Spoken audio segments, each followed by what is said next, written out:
ಯುಗಾದಿ ಕಳೆದು ಯುಗಾದಿ ಬರುತ್ತಿದೆ. ಹೊಸ ವರ್ಷ ಹೊಸ ಸಂತೋಷ ತರಲಿ. ಯುಗಾದಿ ಹಬ್ಬದ ಶುಭಾಶಯಗಳು. ಈ ಬಾರಿ ಯುಗಾದಿ ಹಬ್ಬವನ್ನು ದೇಶಾದ್ಯಂತ ಅತ್ಯಂತ ಉತ್ಸಾಹ ಮತ್ತು ಸಡಗರದಿಂದ ಆಚರಿಸಲಾಗುತ್ತಿದೆ. ಈ ಬಾರಿ ಯುಗಾದಿ ಮಾರ್ಚ್ 30ರ ಭಾನುವಾರದಂದು ಬರುತ್ತಿರುವುದು ಹಬ್ಬದ ಸಂತೋಷವನ್ನು ಮತ್ತಷ್ಟು ಹೆಚ್ಚಿಸಿದೆ. ಹಿಂದೂಗಳಿಗೆ ಇದು ಒಂದು ಪ್ರಮುಖ ಹಬ್ಬ. ಇದರೊಂದಿಗೆ ಹಿಂದೂಗಳ ನಂಬಿಕೆಗಳ ಪ್ರಕಾರ ಹೊಸ ವರ್ಷವು ಯುಗಾದಿಯೊಂದಿಗೆ ಪ್ರಾರಂಭವಾಗುತ್ತದೆ. ಈ ಬಾರಿ ಕ್ರೋಧಿನಾಮ ಸಂವತ್ಸರವೂ ಕಳೆದಿದೆ. ವಿಶ್ವವಾಸು ನಾಮ ಸಂವತ್ಸರವೂ ಬಂದಿದೆ. ಈ ಯುಗಾದಿ ಕೇವಲ ಹೊಸ ವರ್ಷವಲ್ಲ, ವಸಂತ ಋತುಗಳ ಆಗಮನದ ಸಮಯದಲ್ಲಿ ಯುಗಾದಿಯನ್ನು ಆಚರಿಸಲಾಗುತ್ತದೆ. ಇನ್ನೇ ಸ್ನಾನ, ಪಂಚಾಂಗ ಶ್ರವಣ 7 ಯುಗಾದಿಯ ಮತ್ತೊಂದು ವಿಶೇಷ 7. ಇದು ಕೇವಲ ಹಬ್ಬವಲ್ಲ, ಜೀವನದ ಚೈತನ್ಯವೂ ಆಗಿದೆ. ಇದಕ್ಕಾಗಿಯೇ ಯುಗಾದಿಯ ಸಮಯದಲ್ಲಿ ಬೇವು ಬೆಲ್ಲವನ್ನು ವಿತರಿಸಲಾಗುತ್ತದೆ. ಜೀವನವು ಕಹಿ ಮತ್ತು ಸಿಹಿಯ ಸಮಾನ ಮಿಶ್ರಣವಾಗಿದೆ ಎಂದು ನಮ್ಮ ಹಿರಿಯರು ಈ ಹಬ್ಬದ ಮೂಲಕ ನಮಗೆ ಸ್ಪಷ್ಟವಾಗಿ ಕಲಿಸಿದ್ದಾರೆ.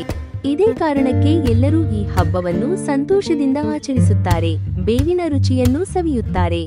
ಈ ದಿನವನ್ನು ಇನ್ನಷ್ಟು ವಿಶೇಷವಾಗಿಸಲು ನಿಮ್ಮ ನೆಚ್ಚಿನ ಪಾತ್ರಗಳೊಂದಿಗೆ ನಿಮ್ಮ ಶುಭಾಶಯಗಳನ್ನು ಹಂಚಿಕೊಳ್ಳುವ ಮೂಲಕ ಆಚರಿಸಿ. ಯುಗಾದಿಯ ಶುಭಾಶಯಗಳು. ನಿಮ್ಮ ಬದುಕು ಹಸಿರಾಗಿರಲಿ. ಯುಗಾದಿಯ ಎಲ್ಲಾ ಸಂತೋಷಗಳು ಸಂತೋಷದಿಂದ ತುಂಬಿರಲಿ.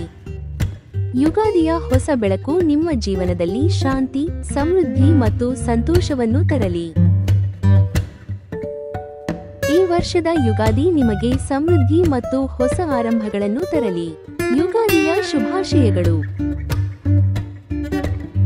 ಯುಗಾದಿ ಕಳೆದು ಯುಗಾದಿ ಬರುತ್ತಿದೆ.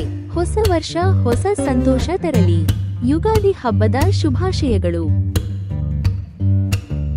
ನೀವು ಹೊಸ ಭರವಸೆಯೊಂದಿಗೆ ಹೊಸ ಜೀವನವನ್ನು ಪ್ರಾರಂಭಿಸುತ್ತೀರಿ ಎಂದು ನಾನು ಭಾವಿಸುತ್ತೇನೆ. ನಿಮ್ಮ ಜೀವನವು ಹೊಸ ಶಕ್ತಿ, ಉತ್ಸಾಹ ಮತ್ತು ಶಾಂತಿಯಿಂದ ತುಂಬಿರಲಿ. ಯುಗಾದಿ ಹಬ್ಬದ ಹಾರ್ದಿಕ ಶುಭಾಶಯಗಳು.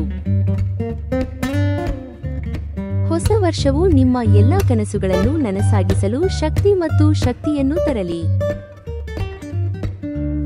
ಶರ್ವರಿ ಮಾಸವು ಶುಭ, ತೃಪ್ತಿಕರ ಮತ್ತು ಆರೋಗ್ಯಕರವಾಗಿರಲಿ. ಎಲ್ಲರಿಗೂ ಯುಗಾದಿ ಹಬ್ಬದ ಶುಭಾಶಯಗಳು. ಯುಗಾದಿ ನಿಮಗೆ ಮತ್ತು ನಿಮ್ಮ ಕುಟುಂಬಕ್ಕೆ ಸಂತೋಷವನ್ನು ತರಲಿ. ಜೀವನದ ಎಲ್ಲಾ ಕಷ್ಟಗಳು ದೂರವಾಗಲಿ. ಹೊಸ ಲೋಕವು ಎಲ್ಲರಿಗೂ ಶುಭವನ್ನು ತರಲಿ. ಎಲ್ಲ ಕಷ್ಟಗಳು ದೂರವಾಗಿ ನಿಮ್ಮ ಜೀವನದಲ್ಲಿ ಸಂತೋಷವೂ ಉಳಿಯಲಿ. ಎಲ್ಲರಿಗೂ ಹೊಸ ವರ್ಷದ ಶುಭಾಶಯಗಳು. ನಿಮ್ಮ ಜೀವನದಲ್ಲಿ ಹೊಸ ಬೆಳಕು ಎಲ್ಲೆಡೆ ಹರಡಲಿ. ಹೊಸ ಜೀವನ ನಡೆಸಿ. ಎಲ್ಲರಿಗೂ ಯುಗಾದಿ ಶುಭಾಶಯಗಳು. ವಿಶ್ವವಸು ನಾಮ ಸಂವತ್ಸರದಲ್ಲಿ ನಿಮ್ಮ ಎಲ್ಲ ಸಮಸ್ಯೆಗಳು ಕೊನೆಗೊಳ್ಳಲಿ. ನಿಮ್ಮೆಲ್ಲರಿಗೂ ಶಾಂತಿಯುತ ಮನೆ ಸಿಗಲಿ. ದೇಶದ ಎಲ್ಲಾ ಜನರಿಗೆ ಯುಗಾದಿ ಹಬ್ಬದ ಶುಭಾಶಯಗಳು. 2025